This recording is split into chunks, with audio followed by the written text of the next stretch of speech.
After completing each of our core testing for both of our lower abdominals and our obliques, we want to organize some training strategies based around those things. All right? If you found that your back started to arch immediately after you started to lower your legs, we're going to adopt an exercise called the active straight leg raise to strengthen your lower abdominals.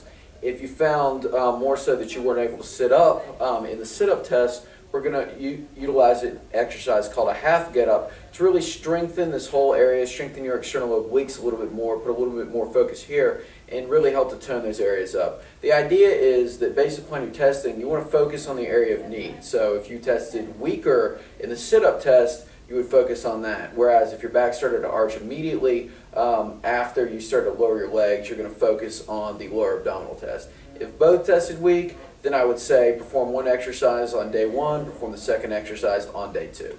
So what I'm going to do is I'm just going to demonstrate the exercises, and that is going to be our corrective exercise here. So what I want with this, we're going to start out with the active straight leg raise.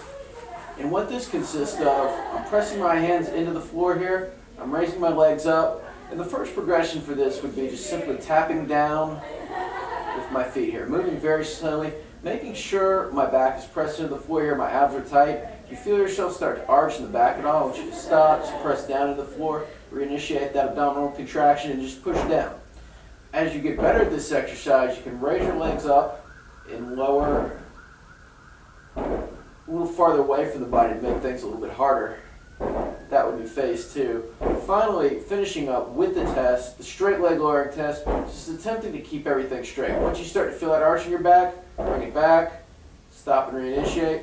And that's really, again, just working on training that test, training that motion itself, and just starting with the dead bug maybe in month 2, moving to the straight leg raise, and then finishing up the leg lowering in month 3.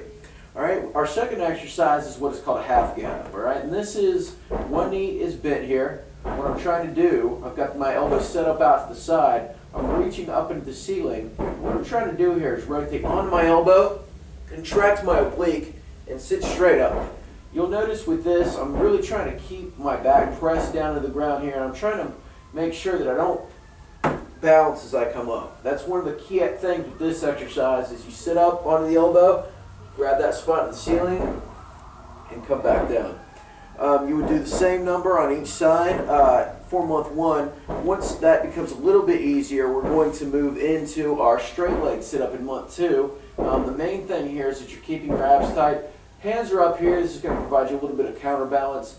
You can also hold on to like a stick or something to help to kind of provide some stability. And just think about moving slowly, sitting straight up.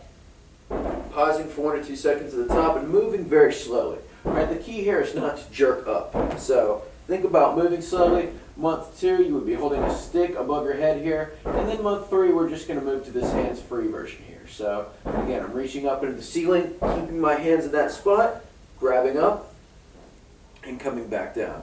Again, performing those 2 exercises back to back, up to 5 days a week, is a great way to really strengthen this entire complex, get a really nice balance of abdominal strength, and really help to strengthen the core in a way that is functional as well.